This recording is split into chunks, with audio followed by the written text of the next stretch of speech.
이사야 56장. 주가 이같이 말하노라. 너희는 공의를 지키며 정의를 행하라.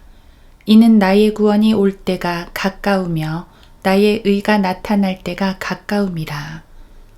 이것을 행하는 사람과 그것을 붙드는 사람의 아들은 복이 있도다. 안식일을 더럽히지 아니하고 지키는 자와 자기 손을 악한 행실로부터 지키는 자는 복이 있도다.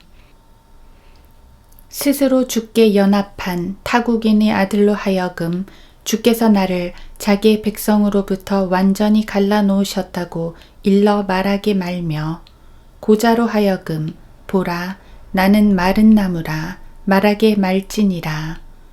이는 주가 나의 안식일들을 지키고 나를 기쁘게 할 것들을 택하며 나의 언약을 붙잡는 고자들에게 이같이 말함이니 내가 그들에게 나의 집과 내 성벽 안에서 아들들과 딸들보다도 더 좋은 지위와 이름을 주겠으며 내가 그들에게 한 영원한 이름을 주어 끊어지지 않게 하겠노라.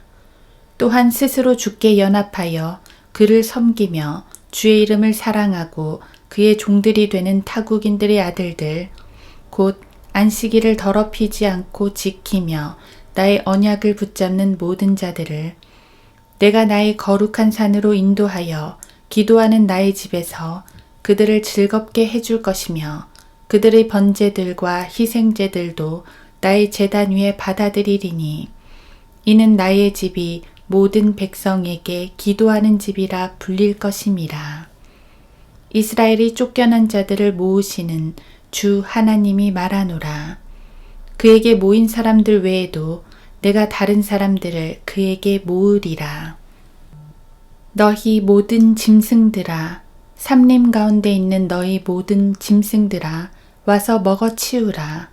그의 파수꾼들은 눈멀었고 그들은 모두 무지하며 그들은 모두 말 못하는 개들이니 그들이 짖지를 못하며 잠자고 눕고 졸기를 좋아하느니라. 정녕 그들은 만족할 줄 모르는 욕심 많은 개들이며 깨닫지 못하는 목자들이라. 그들 모두가 그들 자신의 길만을 보나니 모두가 자기 자리에서 자기의 이익만 도모하고 말하기를 오라 내가 포도주를 가져오리니 우리가 독주를 진탕 마시자. 내일도 오늘 같을 것이요 더 많이 풍요하리로다 하느니라.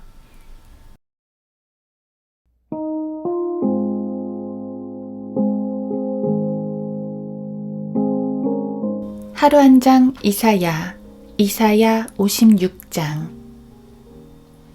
내가 나의 거룩한 산으로 인도하여 기도하는 나의 집에서 그들을 즐겁게 해줄 것이며 그들의 번제들과 희생제들도 나의 제단 위에 받아들이리니 이는 나의 집이 모든 백성에게 기도하는 집이라 불릴 것임이라.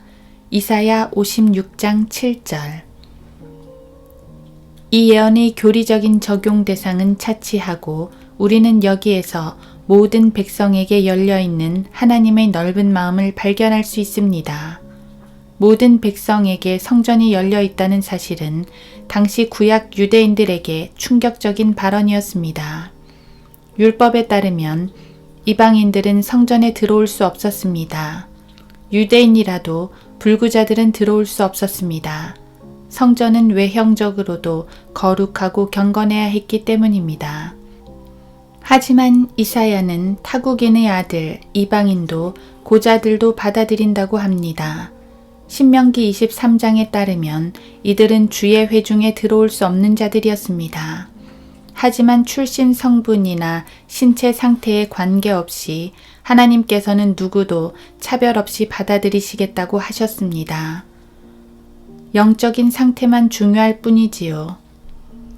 일례로 사도행전 8장 27절에선 에디오피아 내시가 예루살렘에 경배 드리러 오기도 했습니다. 그는 이방인이고 또 내시, 고자였습니다. 편협한 유대인들은 구원은 오직 유대인에게만 있다고 생각했습니다. 그들이 하나님의 선택하신 백성이니까 말이지요. 하지만 하나님께서는 구원의 역사를 더 넓게 펴셨습니다. 하나님께서는 이스라엘의 쫓겨난 자들뿐 아니라 다른 사람들 또한 모으라고 하셨습니다. 예수님께서도 이 양우리에 들지 아니한 다른 양들도 데려오시겠다 하셨습니다. 요한복음 10장 16절. 이것을 이해하지 못한 유대인들은 이방인 얘기가 나올 때마다 발끈했습니다. 심지어 사도행전에서 구원받은 유대인 그리스도인들까지도 이방인들이 구원을 받으려면 율법에 복종해야 한다고 생각을 했었지요. 하지만 하나님께서는 그분의 구원을 만민에게 열어놓으셨습니다. 신약 성경은 유대인이나 헬라인도 없고 종이나 자유인도 없으며 남자와 여자도 없으니 이는 너희 모두가 그리스도 예수 안에서 하나이기 때문이라고 선포합니다. 갈라디아서 3장 28절.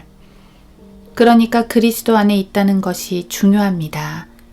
그리스도 안에서는 높음도 낮음도 없고 부유함도 가난함도 없고 출신 성분이나 가문이나 세상적 지위나 재산 정도, 신체적 결함 등 아무것도 중요하지 않습니다. 오히려 낮은 자를 더 높여주시는 주님이십니다. 연약한 자를 더 감싸주시는 주님이십니다. 상한 자를 더 위로해 주시는 주님이십니다. 죄인의 통회하는 기도를 더 잘 들어주시는 주님이십니다.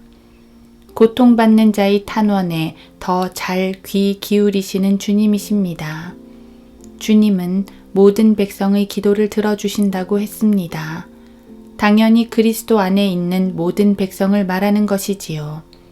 겸손히 주님을 신뢰하는 모든 백성의 기도를 들어주신다는 말입니다. 그렇다고 꼭 예배당에서만 기도하라는 말은 아닙니다. 어차피 교회는 성전이 아닙니다. 성전은 성도들의 몸이지요. 고린도전서 6장 19절. 그렇다고 예루살렘 성전을 찾아갈 필요도 없습니다. 어차피 지금 예루살렘에는 성전이 없습니다. 우리는 어디에서나 기도할 수 있습니다. 주님을 모시고 있는 그 어디나 성전이 될 수 있기 때문입니다. 생각해 보십시오. 이방인이나 내시처럼 결코 받아들여지지 않았던 우리들이 십자가의 큰 은혜로 받아들여졌습니다. 그것도 하나님의 자녀라는 높은 지위를 얻었고 주의 뜻대로 간구하면 들어주신다는 놀라운 특권까지 얻었습니다. 이 지위와 특권을 제대로 누렸으면 좋겠습니다. 우리의 기도를 들어주신다니 담대히 간구했으면 좋겠습니다.